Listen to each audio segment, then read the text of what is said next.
I get a lot of questions on Quora about whether or not somebody is qualified to be an entrepreneur.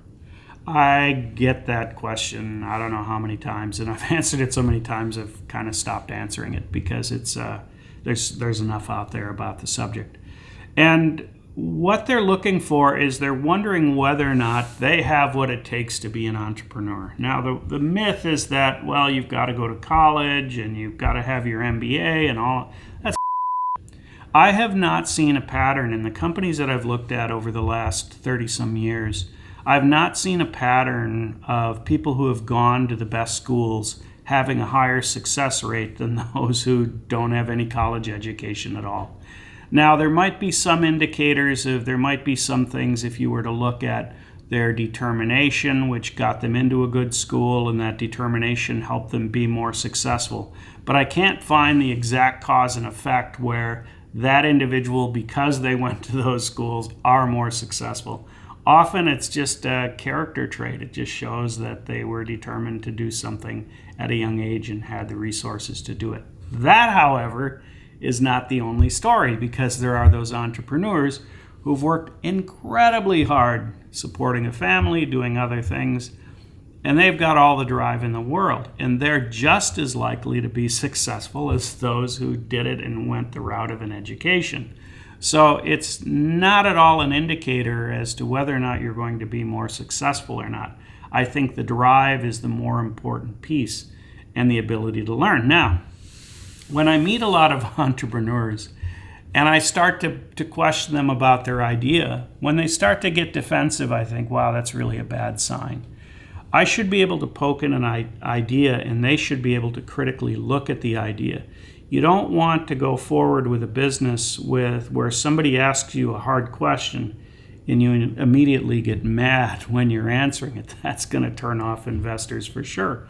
But there's a lot of people who do that because they don't think that their idea should even be challenged. They think, oh, I've got a great idea and therefore it should work. It's not the way it works at all.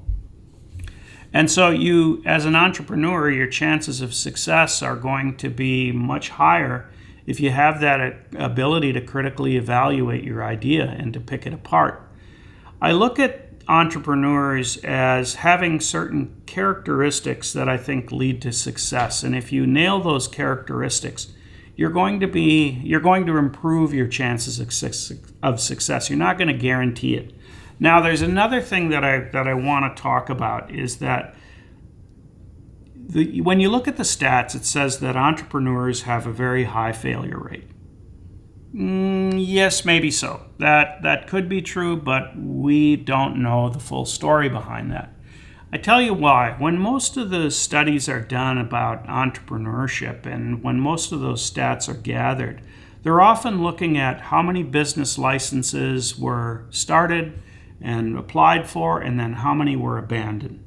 And that's largely the measuring stick. And they look at how long those businesses were around, and then they come up with all of these great stats. Well, a lot of times a business is formed for one purpose. It's formed to do a transaction, for instance. So aircraft ownership, you'll see a lot of them under an LLC for liability reasons. Well, when the airplane sells, they dissolve the LLC unless they're buying another airplane. That doesn't make it a business failure. Sometimes people will form a business just to do one transaction. It might be a land transaction, it might be a land partnership, it might be a lot of things that just have one special purpose in mind. When there's a big acquisition that's done, and so two of my acquisitions happened where there was another company that was formed for the purposes of managing the transaction, and then once the transaction was done, they were then folded into the company. So that's not an uncommon thing either. And actually, now that I think about it, there's probably 3 companies that use that model. And so it's a very common thing to have a business form, serve a function, and then be done.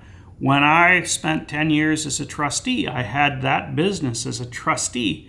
When I was done, I was done. I didn't want to be a trustee anymore, and I stopped taking cases. And so being a corporate trustee just wasn't fun anymore. And so that was not a business failure. It was just an on-purpose ending of a business. It wasn't something I could sell. It wasn't something I wanted to do anything with, but just shut it down at the right time.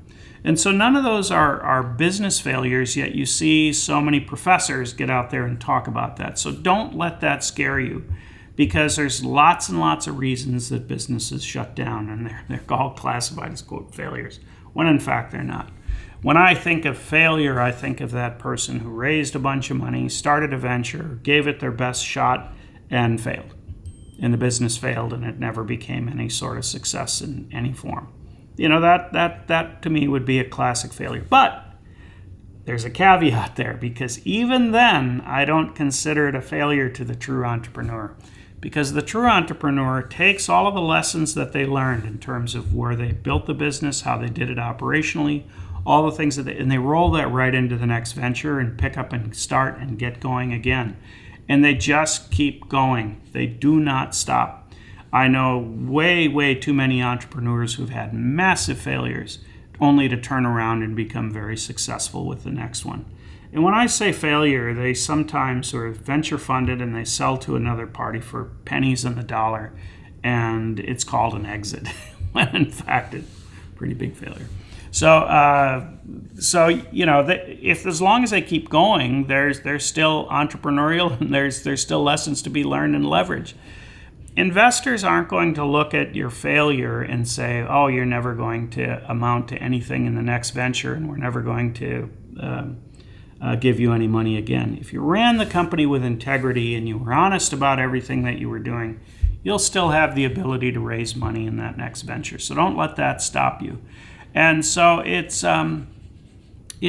those types of roadblocks that people put up for themselves that I think harm their ability to be successful, because, oh, I can't do it because I've got these certain hurdles in the way. So covering the ability to learn, I think, is an important one. Having the ability to self-reflect, so having a good high level of self-awareness, I think, improves your chances of success. Self-awareness means you understand who you are and you know some of the weaknesses that you have.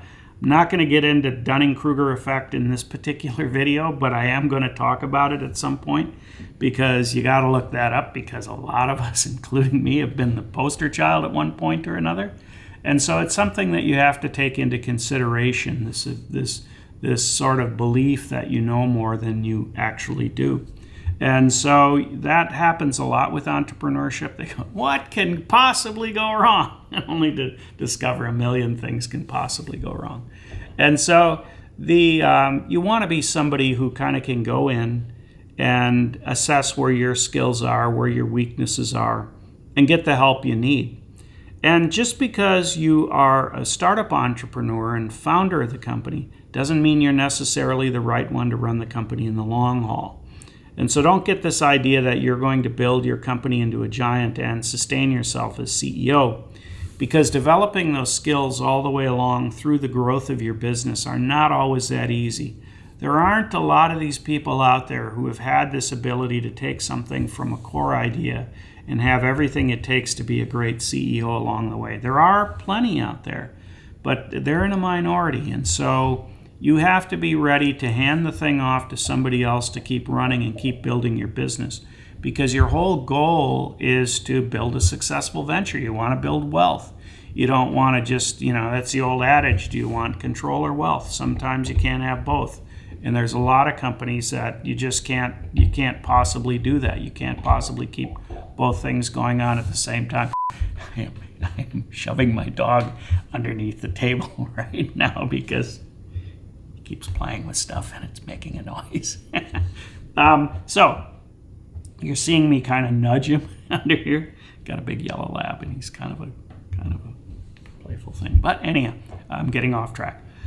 So yeah, you might have to hand the venture off to somebody else, which isn't the worst thing in the world, especially if you have a good relationship with that new CEO that's coming in.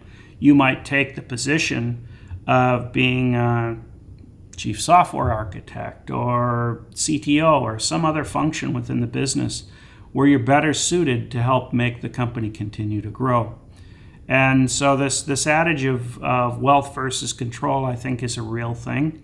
And so hopefully you can grow with your business and stay in the role, but it means you've got to evolve with the needs of the business. It means you have to mature with the needs of the business. And how you behave in a startup isn't how you behave in a large company. And so there's a formality that grows with the role, and you have to be willing to move with that formality. And so unless you're not, it's not likely that you're going to be the best person to run the company when it's of size.